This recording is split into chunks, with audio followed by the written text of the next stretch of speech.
Hello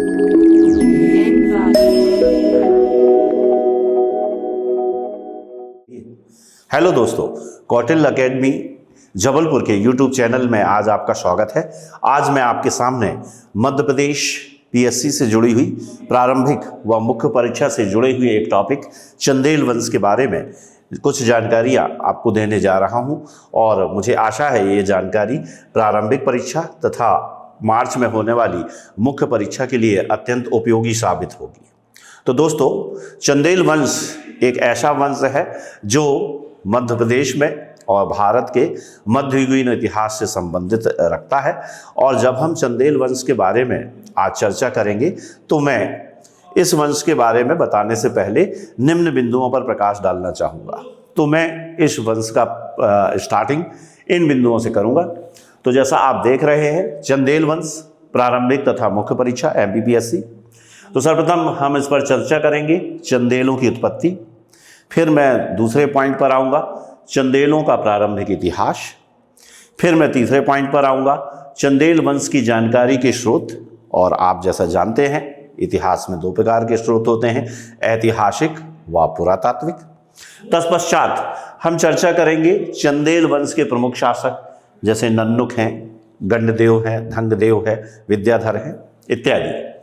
तत्पश्चात हम इस विषय को भी देखेंगे कि आखिर इतने शक्तिशाली चंदेलों का पतन क्यों हो गया। और अंत में आपकी इस परीक्षा से जुड़े हुए कुछ प्रश्न जो पहले पूछे जा चुके हैं और अब मुझे लगता है, कौटिल्य परिवार को लगता है कि मार्च में आयोजित होने वाली मुख्य परीक्षा तथा अन्य प्रारंभिक व मुख्य परीक्षा जो भविष्य में आयोजित होंगी उनमें पूछे जाएंगे, उन पर हम चर्चा करेंगे। तो दोस्तों, आज मैं आपके सामने भारतीय इतिहास और मध्य प्रदेश के इतिहास से जुड़े हुए एक टॉपिक, मध्य प्रदेश के राजवंश से जुड़े एक टॉपिक चंदेल पर चर्चा प्रारंभ कर रहा हूं। और यह टॉपिक MPPSC की प्रारंभिक परीक्षा के यूनिट 2 एवं मध्य प्रदेश लोक सेवा आयोग द्वारा आयोजित होने वाली मुख्य परीक्षा के इतिहास प्रश्न पत्र के लिए अत्यंत उपयोगी है। तो दोस्तों, सर्वप्रथम मैं आपको चंदेलों की उत्पत्ति से जुड़ी कुछ जानकारियां देने जा रहा हूं। चूँकि चंदेल मध्यकालीन इतिहास से संबंधित थे और राजपूतों का इतिहास जो कि विशेषकर कर्नल जेम्स टॉड ने लिखा है, उनका ये कहना है कि राजपूत कुल 36 जातियों में विभाजित थे और उनका ये मानना था कि राजपूतों की उत्पत्ति या तो सूर्य से हुई है या चंद्रमा से। तो इस तरह से हम देखते हैं कि मध्यकालीन इतिहास में अनेक राजपूत वंश हमें दिखाई देते हैं, जैसे चंदेल, परमार, गुर्जर प्रतिहार, चालुक। उनमें से जो चंदेल हैं उन्होंने अपने अभिलेखों में स्वयं को चंद्रवंशीय क्षत्रिय बताया है। तो यहाँ पर दो प्रकार के क्षत्रिय हमें मध्ययुगीन इतिहास में देखने को मिलते हैं, एक सूर्यवंशी क्षत्रिय और एक चंद्रवंशी क्षत्रिय। इसका सीधा साधा अर्थ है कि कुछ क्षत्रिय अपने आप को सूर्य की संतान मानते हैं और कुछ क्षत्रिय अपने आप को चंद्रमा की संतान मानते हैं। और ऐतिहासिक दृष्टि से देखें तो जो क्षत्रिय अपने आप को सूर्यवंशी कहते हैं वो वास्तव में भगवान राम के वंशज हैं, और जो क्षत्रिय अपने आप को चंद्रवंशीय कहते हैं वह ऐतिहासिक अर्थों में भगवान श्री कृष्ण के वंशज हैं। तो ये दोनों प्रकार के क्षत्रियों में अंतर हमें यहाँ दिखाई देता है। तो इस तरह से प्रारंभिक परीक्षा में कभी कभी यह प्रश्न पूछा जाता है कि चंदेल किस प्रकार के क्षत्रिय थे। तो A रहेगा सूर्यवंशी क्षत्रिय, B रहेगा चंद्रवंशीय क्षत्रिय, C रहेगा अग्निकुल क्षत्रिय, D रहेगा उपरोक्त में से कोई नहीं या उपरोक्त सभी। तो आपका आंसर होगा यहाँ पर चंद्रवंशीय क्षत्रिय। दोस्तों, चंदेल मध्ययुगीन इतिहास से संबंधित है और इसको हम राजपूत काल या सामंतवाद के नाम से जानते हैं। राजपूत काल इसलिए कहा जाता है कि इस युग में जो भी राजवंश शासन कर रहे थे उन्होंने अपने आप को राजपूत कहा। यहाँ पर हम यदि समय की बात करें तो यह 8वीं शताब्दी से 12वीं शताब्दी का समय कहलाता है।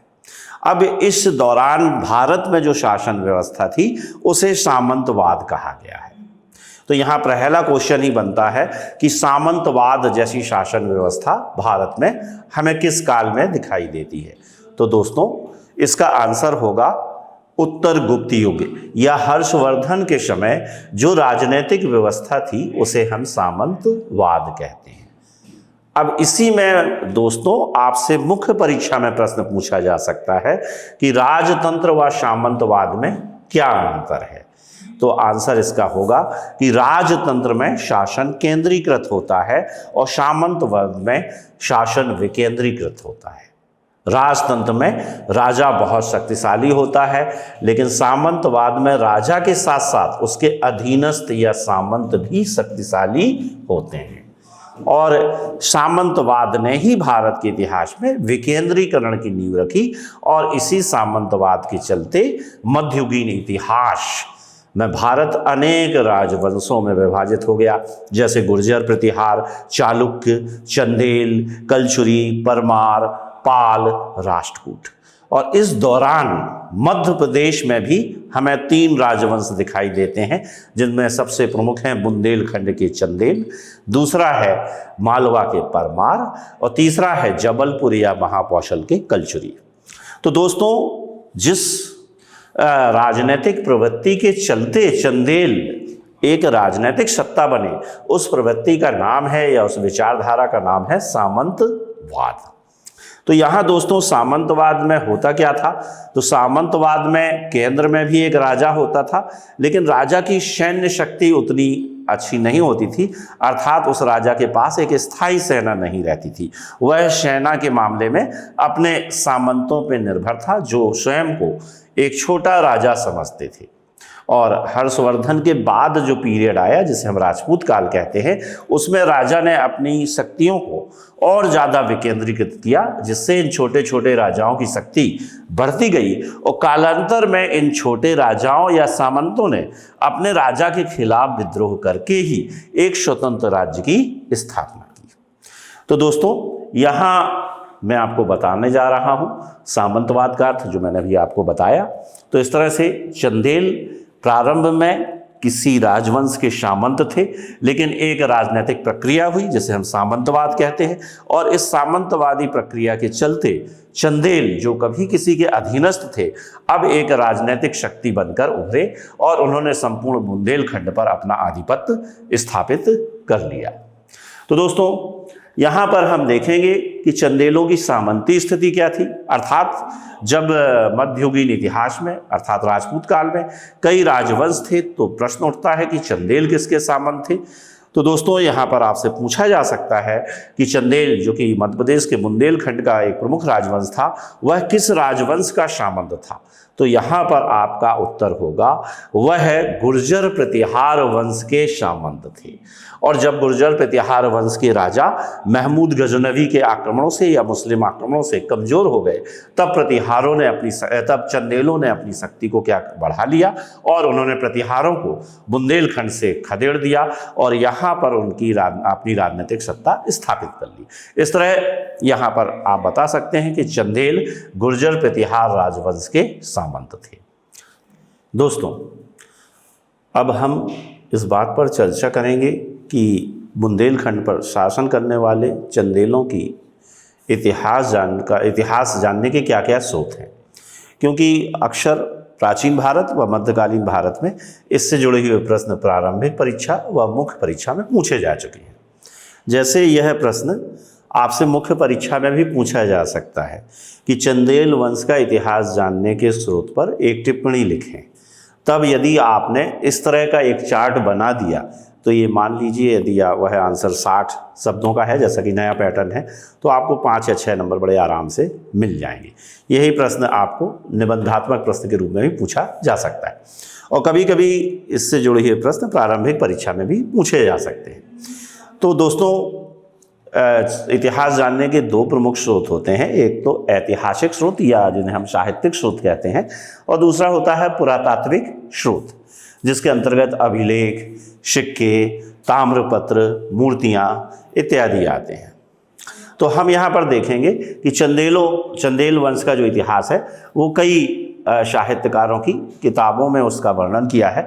इसमें चंदेल वंश के एक राजा परमार्दी देव के ऊपर लिखी गई एक किताब है, उसका नाम है परमाल राशो। इसे एक कवि जगनिक ने लिखा है। तो ये प्रश्न आपकी प्रारंभिक परीक्षा में पूछा जा चुका है कि परमाल राशो या इसका दूसरा नाम आल्हा खंड है, इसके रचयिता कौन है? तो इसके रचयिता जगनिक है। दूसरा है चंद्रबरदाई। तो चंद्रबरदाई के बारे में आपको सभी को मालूम है, ये पृथ्वीराज चौहान के दरबारी कवि थे और पृथ्वीराज चौहान का भी चंदेलों से युद्ध हुआ और चंद्रबरदाई की किताब पृथ्वीराज राशों में भी हमें चंदेल वंश के राजाओं का वर्णन प्राप्त होता है। तीसरी किताब है कृष्णचंद्र मिश्र की। कृष्णचंद्र मिश्र भी एक चंदेल राजा के दरबार में कवि के रूप में कार्यरत थे और उन्होंने एक बहुत अच्छा संस्कृत नाटक लिखा है जिसका नाम है प्रबोध चंद्रोदय। तत्पश्चात हम देखेंगे राजशेखर, जो कि एक कलचुरी राजा युवराज प्रथम के दरबार में थे। उन्होंने भी अपनी किताबों में चंदेल वंश का वर्णन किया है, क्योंकि चंदेलों का भी कलचुरी राजाओं से युद्ध हुआ है। तो जैसे कि राजशेखर की सबसे प्रमुख किताब है विद्यशाल भंजिका। इसके अतिरिक्त कुछ अभिलेख हैं जिनसे हमें चंदेल वंश की जानकारी की प्रमाणिक चंदेल वंश के विषय में प्रमाणिक जानकारी प्राप्त होती है, जैसे कि खजुराहो अभिलेख। तो खजुराहो अभिलेख स्थापित कराया था चंदेल वंश के एक राजा धंग ने, जिनके बारे में अभी हम नेक्स्ट टॉपिक में चर्चा करेंगे। इसी तरह से एक अभिलेख है चंदेल वंश से जुड़ा हुआ, उसे हम नन्नौर अभिलेख कहते हैं। ये उत्तर प्रदेश के हमीरपुर में स्थित है, बांदा के पास हमीरपुर, और इस अभिलेख को स्थापित करने वाले राजा का नाम है, चंदेल राजा का नाम है राजा जयवर्मन। तो डेफिनेटली खजुराहो अभिलेख तो आप सभी उससे परिचित होंगे। तो आपसे प्रारंभिक परीक्षा में यदि बहुत कठिन क्वेश्चन पूछा जाएगा तो ये पूछा जाएगा कि नन्नौर अभिलेख का संबंध किस राजवंश से है। तो आपको वहाँ पे 4 ऑप्शन होंगे। ए होगा परमार राजवंश, बी रहेगा कलचुरी राजवंश, सी रहेगा गुर्जर प्रतिहार और डी में रहेगा चंदेल। तो ऐसी स्थिति में आपको टिक करना पड़ेगा कि नन्नौर अभिलेख का संबंध चंदेल वंश के इतिहास जानने का स्रोत है। इस तरह से आप सही आंसर तक दोस्तों पहुंच सकते हैं। तो हमने जैसे कि पिछले टॉपिक में देखा कि चंदेल वंश के इतिहास जानकारी के स्रोत जो है ऐतिहासिक व पुरातात्विक हैं, और इसके पहले हमने चर्चा की थी कि चंदेल वंश गुर्जर प्रतिहारों के सामंत थे। तो यहाँ पर अब हम देखते हैं कि जब गुर्जर प्रतिहार वंश जो है वह कमज़ोर होने लगा तो उनके एक सामंत नन्नुक ने चंदेल वंश की स्थापना की। तो इसमें पहला प्रश्न बनता है कि चंदेल वंश का संस्थापक कौन था? तो आपका आंसर होगा राजा नन्नुक। और राजा नन्नुक ने 831 में चंदेल वंश को एक पृथक सत्ता प्रदान की।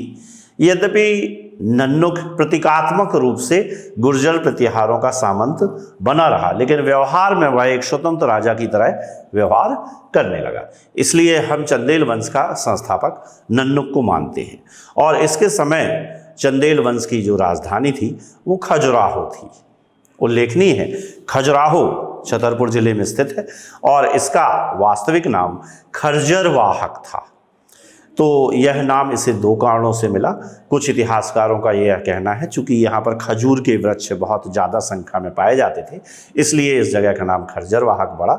वहीं दूसरे इतिहासकारों का ये कहना है कि यहाँ पर शिव का एक प्रतीक बिच्छू काफ़ी संख्या में पाया जाता था, इसलिए इस जगह का नाम खर्जरवाहक या खजुराहो पड़ा। और 1986 में इसे यूनेस्को की वर्ल्ड हेरिटेज लिस्ट में शामिल किया गया। और ये इस तरह से हम देखते हैं।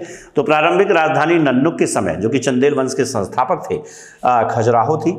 नन्नुक के बाद उनके पुत्र वाकपति गद्दी पर बैठे। इनके समय कोई उल्लेखनीय घटना तो नहीं हुई, लेकिन इनके एक पुत्र जय शक्ति, जिन्होंने 865 से 882 तक बुंदेलखंड पर शासन किया, इनके बचपन का नाम जयजाक था और इनके नाम पर ही बुंदेलखंड को उस समय जयजाक भुक्ति कहा जाने लगा। उल्लेखनीय है, जयजाक जयशक्ति का नाम था और भुक्ति उस जमाने में एक प्रांत की यूनिट थी। जैसे आज हम प्रोविंस कहते हैं, स्टेट कहते हैं, इसी तरह मध्ययुगीन इतिहास में किसी क्षेत्र विशेष को भुक्ति कहा जाता था। तो इस तरह से बुंदेलखंड को एक नया नाम जयजाक भुक्ति एक चंदेल शासक जय शक्ति के नाम पर मिला, जिन्हें हम जयजाक के नाम से भी जानते हैं।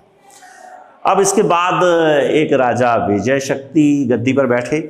इनके समय भी कोई उल्लेखनीय घटना नहीं थी और कहा जाता है राहिल व हर्ष भी चंदेल वंश के शासक तो थे, लेकिन इनके समय भी इन्होंने काफ़ी शांति से शासन किया, कोई बड़े युद्ध नहीं लड़े।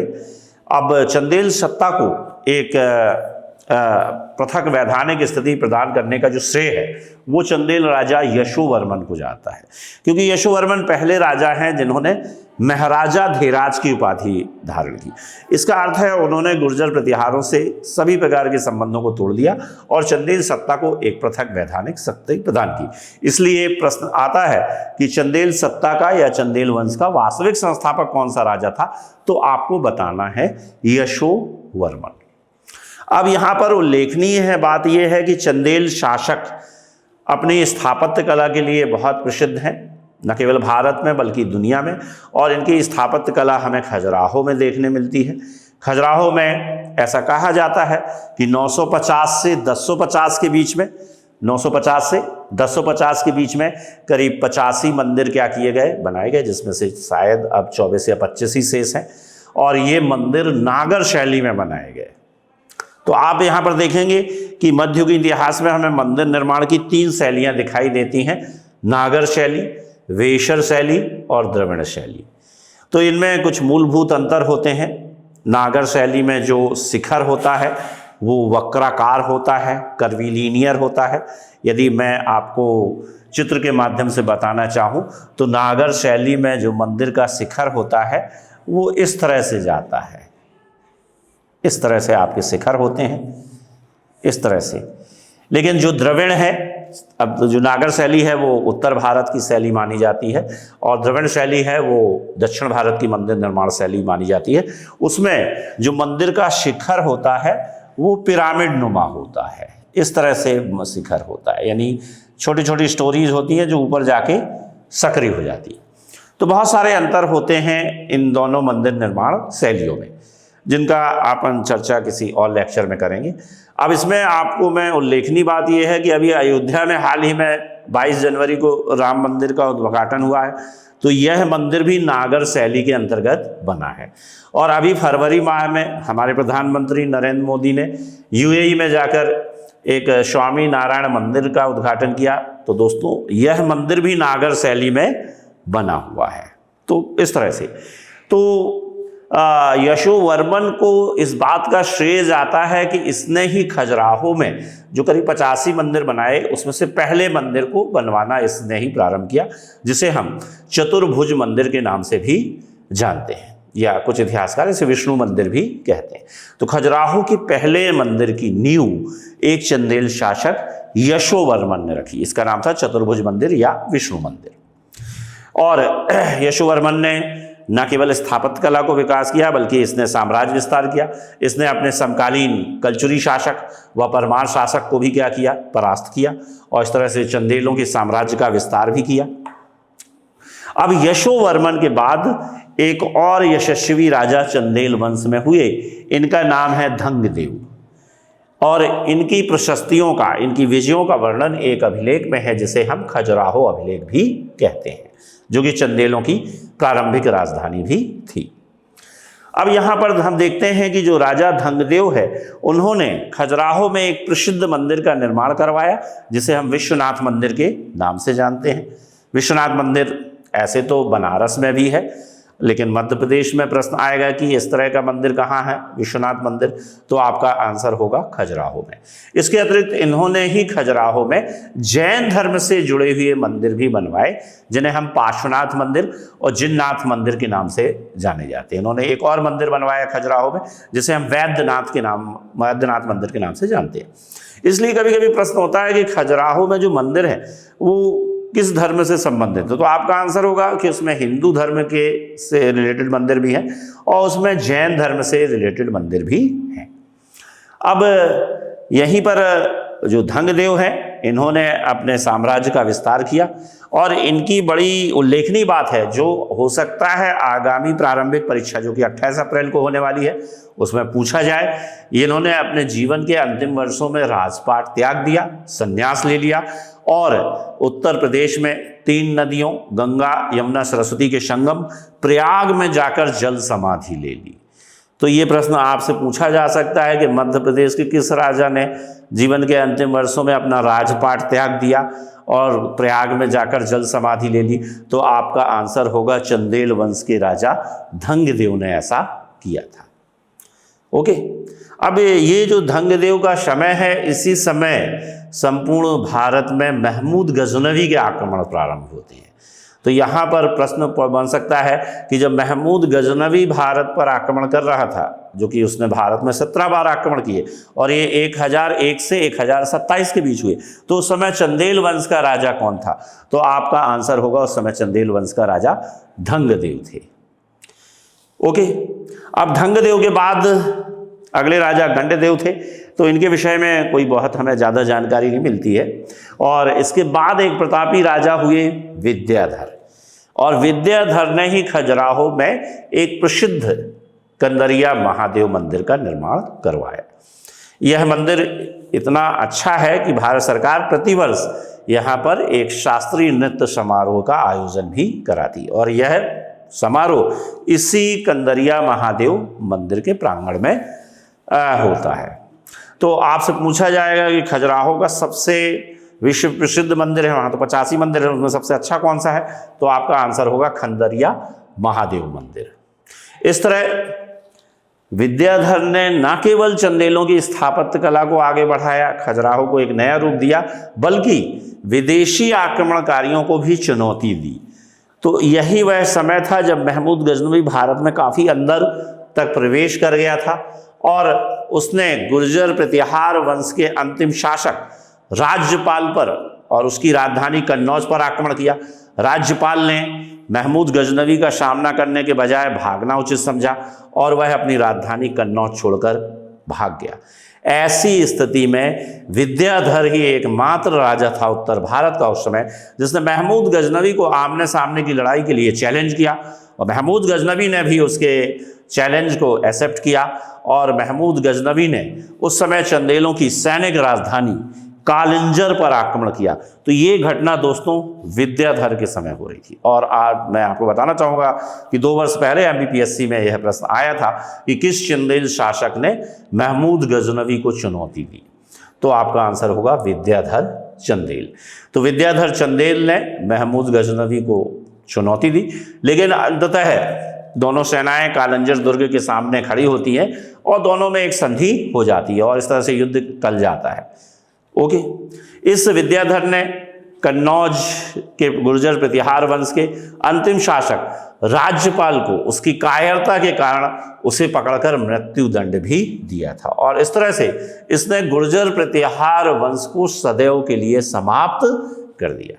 तो दोस्तों, जो चंदेल शुरुआत में गुर्जर प्रतिहार राजाओं के सामंत थे, उन्होंने अब अपनी शक्ति इतनी बढ़ा ली कि उन्होंने गुर्जर प्रतिहार वंश के अंतिम शासक राज्यपाल को उसकी कायरता के कारण उसे मृत्युदंड दिया, और इस तरह से गुर्जर प्रतिहार वंश मध्ययुगीन इतिहास से हमेशा के लिए मिट गया। विद्याधर के बाद चंदेल शक्ति का पतन होने लगता है, क्योंकि जो उसके उत्तराधिकारी थे वो काफ़ी कमज़ोर थे। तो विद्याधर के बाद कुछ राजा गद्दी पर बैठे, जैसे विजयपाल जो कि विद्याधर का ही पुत्र था, फिर देववर्मन ये भी विद्याधर का पुत्र था, और फिर कीर्तिवर्मन यह भी विद्याधर चंदेल का पुत्र था। कीर्तिवर्मन के समय ही उनके एक दरबारी कवि कृष्णचंद्र मिश्र ने एक किताब लिखी है प्रबोध चंद्रोदय। तो हो सकता है आगामी प्रारंभिक परीक्षा में या आगामी मुख्य परीक्षा में जो 2 नंबर वाले क्वेश्चन है या 3 नंबर वाले क्वेश्चन है, उसमें पूछा जा सकता है कि प्रबोध चंद्रोदय के लेखक कौन थे? तो आपको बताना पड़ेगा कृष्णचंद्र मिश्र। इसके बाद लक्ष्मण वर्मन बैठे और फिर कुछ और कमजोर शासक बैठे, तथा अंततः हम देखते हैं कि चंदेल वंश में एक काफ़ी प्रतापी शासक हुआ जिसका नाम था परमार्दी देव। परमार्दी देव इतिहास में 2 कारणों से प्रसिद्ध है। पहला तो इसके दरबार में जगनिक नाम का एक कवि रहता था, और इसी ने एक किताब लिखी है परमाल राशो, जिसे हम आल्हा खंड के नाम से भी जाना जाता है। आल्हा खंड इसलिए कहा जाता है कि परमार्दी देव के 2 वीर सेना नायक थे, आल्हा व ऊदल, और कहा जाता है कि परमार्दी देव का दिल्ली के चौहान वंश के राजा पृथ्वीराज चौहान के साथ एक युद्ध हुआ। इसमें पृथ्वीराज चौहान ने आल्हा और उदल को पराजित कर दिया और दोनों ही युद्ध भूमि में वीर गति को प्राप्त हुए। और इन्हीं की वीरतापूर्ण गाथाओं पर आगे चलकर जगनिक ने परमाल राशों में एक अध्याय जोड़ा जिसे आल्हा खंड के नाम से जाना जाता है। तो परमाल रासो जो किताब है बेसिकली एक चंदेल राजा परमार्दी देव को समर्पित है, लेकिन इसी के एक अध्याय में आल्हा खंड जिसे हम कहते हैं, आल्हा व उदल की वीरतापूर्वक कहानियां हैं। दूसरा बात यह है कि जो जगनिक है, दूसरा बात यह है कि जो परमार्दी देव है, इसी के समय 1205 के लगभग कुतुबुद्दीन ऐबक ने बुंदेलखंड पर आक्रमण किया और परमार्दी देव को परास्त कर दिया। और इस पराजय के बाद चंदेल जो सत्ता बुंदेलखंड में थी वो कहीं ना कहीं से मुस्लिम शासकों के प्रभाव में आ गई, उनके अधीन हो गई। इस तरह चंदेलों ने जो एक स्वतंत्र हैसियत चंदेल राजा नन्नुक व यशोवर्मन के समय प्राप्त की थी, अब वह उन्होंने खो दी और अब बुंदेलखंड पर मुस्लिम सत्ता का प्रारंभ हुआ, जिसे हम भारतीय इतिहास में सल्तनत काल के शासन के नाम से जानते हैं। इस परमार्दी देव के समय चंदेलों की राजधानी महोबा स्थानांतरित हो गई। इसलिए कभी कभी ये भी प्रश्न पूछा जाता है किस राजवंश की मध्य प्रदेश के या भारत के 3 राजधानियां थी, तो आपका आंसर होगा चंदेल वंश। इनकी जो धार्मिक राजधानी थी वो खजुराहो थी। इनकी जो सैनिक राजधानी, यदि इनकी सेना कहाँ रहती थी, उत्तर प्रदेश के कालिंजर में। और यदि आप कहेंगे प्रशासनिक राजधानी क्या थी, तो महोबा में। यानी राजा कहाँ रहते थे, महोबा, जो कि उत्तर प्रदेश में है। तो इसमें प्रश्न पूछा गया था एक बार कि आल्हा व उदल का निवास स्थल का क्या था, तो उसका आंसर था महोबा। ओके, तो इस तरह से परमार्दी देव को अंततः कुतुबुद्दीन ऐबक ने एक युद्ध में परास्त किया और चंदेल सत्ता ने अपनी स्वतंत्र हैसियत को गंवा दिया और धीरे धीरे वो अपने स्वतंत्रता को खो गए। अब यह कहा जाता है कि जब हम मुगल काल में आते हैं तो रानी दुर्गावती के विषय में पढ़ते हैं, तो आपको बताया जाएगा कि रानी दुर्गावती भी महोबा के चंदेल वंश से संबंधित थी और उनका विवाह एक गोंड राजा दलपत शाह से हुआ था। ये आपका चंदेल वंश के विषय में अंतिम विवरण है जो हमें इतिहास की किताबों में मिलता है। तो इस तरह से दोस्तों हमने देखा कि चंदेल वंश के प्रमुख राजा, और उन्हें हमने 831 से लगभग 1206 तक देखा और इसके बाद चंदेलों की स्वतंत्र हैसियत समाप्त हो गई। अब हम देखेंगे कि चंदेल वंश के पतन के कारण क्या थे। तो दोस्तों हमने देखा कि जिस चंदेल वंश की स्थापना नन्नुक ने की वह परमार्दी देव के बाद धीरे धीरे पतनोन्मुख हो गया। अब यहाँ आपसे मुख्य परीक्षा में पूछा जा सकता है कि चंदेल वंश के पतन के क्या कारण थे। तो चूंकि चंदेल वंश एक राजतंत्रात्मक शासन था और एक राजतंत्रात्मक शासन में सब कुछ राजा की योग्यता पर निर्भर करता है। अब यहाँ पर हम देखते हैं कि विद्याधर के बाद कोई ऐसा प्रतापी शासक चंदेल वंश में नहीं हुआ जो मुस्लिम आक्रमणों को रोक पाता या अपने समकालीन परमार या कलचुरी शासकों से जीत पाता। तो इस तरह से हम देखते हैं कि विद्याधर के बाद अनेक शासक गद्दी पर बैठे जो कि अत्यंत कमज़ोर थे, इसलिए चंदेलों की सत्ता धीरे धीरे क्षीण होती गई। दूसरा हम देखेंगे पृथ्वीराज चौहान का आक्रमण। अब जब चंदेल सत्ता धीरे धीरे पतनोन्मुख हो रही थी तो 1187 के लगभग दिल्ली के शासक पृथ्वीराज चौहान ने बुंदेलखंड पर आक्रमण किया। और मैंने आपको पहले ही बताया कि परमार्दी देव के 2 सेनापति आल्हा व उदल ने पृथ्वीराज चौहान से युद्ध लड़ा और दोनों ही वीर गति को प्राप्त हुए।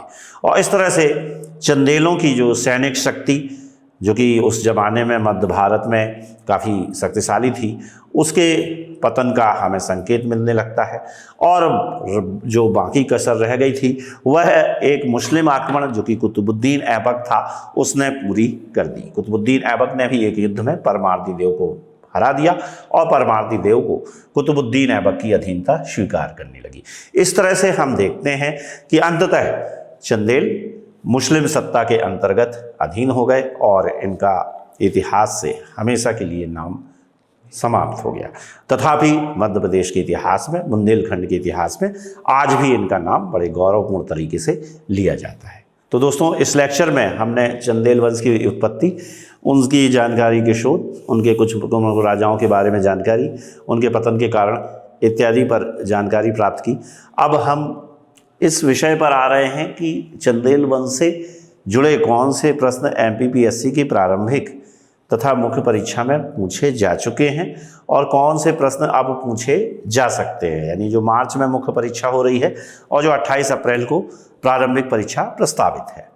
तो जैसे एक प्रश्न है, ये आ चुका है कि मध्य प्रदेश में किस जगह को शिल्पकला का तीर्थ कहा जाता है। तो दोस्तों इसका सिंपल आंसर है खजुराहो। तो यह प्रश्न आ चुका है और मेरे ख्याल से आपको कोई दिक्कत नहीं होगी। अब यहाँ पर जो प्रश्न 28 अप्रैल को भी पूछा जा सकता है या मुख्य परीक्षा में भी पूछा जा सकता है कि G20 2022 में भारत इसकी अध्यक्षता की और इसकी कई बैठकें भारत के विभिन्न शहरों में हुई। तो इसका एक जो कल्चरल ग्रुप है उसके सांस्कृतिक समूह की बैठक मध्य प्रदेश के किस शहर में हुई। तो आपका इसका भी आंसर क्या होगा? खजुराहो होगा। ठीक है दोस्तों, अब मैं आ रहा हूं एक बहुत ही कठिन प्रश्न, जिसे हम मिसलिनियस प्रश्न के नाम से भी जानते हैं, और ये भी मे भी आपसे 28 अप्रैल की परीक्षा में पूछा जा सकता है, क्योंकि अभी तक ये प्रश्न किसी भी परीक्षा में नहीं पूछा गया कि खजुराहो, जिसे चंदेलों ने अपनी एक धार्मिक राजधानी बनाया था, जिसमें यशोवर्मन ने मंदिर बनाने प्रारंभ किए, जिसमें विद्याधर ने कंदरिया महादेव मंदिर बनाया है, उस खजुराहो का आखिर खोजकर्ता कौन था। तो दोस्तों ये कहा जाता है कि चंदेलों के पतन के बाद जो खजुराहो के मंदिर है वो एक घने जंगलों के बीच खो गए। बाद में कहा जाता है 1838 में एक अंग्रेज T.S. बर्ट ने इन मंदिरों को खोजा। तो आपसे पूछा जा सकता है दोस्तों कि इन खजुराहो के मंदिरों का आधुनिक समय में खोजकर्ता कौन था। तो आपका आंसर होगा T.S. बर्ट। उसमें ऐसे ऑप्शन होंगे T.S. Burt, Alexander Cunningham, John Marshall, R.M. Wheeler. तो दोस्तों जब भी आप इतिहास पढ़ते तो कनिंघम और जॉन मार्शल का नाम ज़्यादा आता है, तो ऐसे में डेफिनेटली आप कनिंघम या जॉन मार्शल के नाम पर टिक कर देंगे। लेकिन इसका सही आंसर है एक अंग्रेज T.S. बर्ट। उसने 1838 में इन मंदिरों की खोज की और फिर ये मंदिर जो है दुनिया के सामने आए। इसी तरह से मुख्य परीक्षा में यह प्रश्न जो 8 मार्च से प्रारंभ हो रही है उसमें पूछा जा सकता है कि चंदेलों की सांस्कृतिक उपलब्धियों पर प्रकाश डालें। तो दोस्तों जब भी कभी सांस्कृतिक उपलब्धियां पूछी जाती हैं तो उसमें ऐतिहासिक उपलब्धियां भी शामिल होती हैं और स्थापत्य कला से जुड़ी हुई उपलब्धियां भी शामिल होती हैं। यानी इस प्रश्न को आप 2 भागों में बांट सकते हैं, पहला ऐतिहासिक उपलब्धियां और फिर है दूसरा स्थापत्य कला से जुड़ी उपलब्धियां। तब आपका जो उत्तर है वो बैलेंस समझा जाएगा। जनरली जब ऐसा प्रश्न आता है तो लोग या विद्यार्थी केवल खजुराहो के मंदिरों के बारे में लिखने लगते हैं और उनकी ऐतिहासिक उपलब्धियों के बारे में नहीं बताते। जैसे ऐतिहासिक उपलब्धियां हैं कि इनके समय जगनिक ने परमाल रासो नाम की किताब लिखी, कृष्णचंद्र मिश्र ने प्रबोध चंद्रोदय के नाम की लिखी, और इसी तरह से आप जब स्थापत्य कला पे आएंगे तो आप बताओगे इन्होंने खजुराहो में नागर शैली के अंतर्गत मंदिर बनाए और ये मंदिर आज भी 1986 में यूनेस्को की विश्व विरासत सूची में शामिल है। अतः इसका वैश्विक महत्व भी बहुत ज़्यादा है। तो इस तरह से चंदेल वंश से जुड़े हुए प्रश्न एमपीपीएससी की प्रारंभिक परीक्षा तथा मुख्य परीक्षा में हमेशा ही पूछे गए हैं और मेरा पूर्ण विश्वास है दोस्तों की आगामी मुख्य परीक्षा तथा 28 अप्रैल को आयोजित हमारी प्रारंभिक परीक्षा में फिर से इस वंश से कुछ प्रश्न पूछे जा सकते हैं। अतः इस टॉपिक को आप बहुत ही इम्पॉर्टेंट मानकर बहुत ही गंभीरता और काफ़ी डीप स्टडी करिए तो आपको सफलता मिलेगी।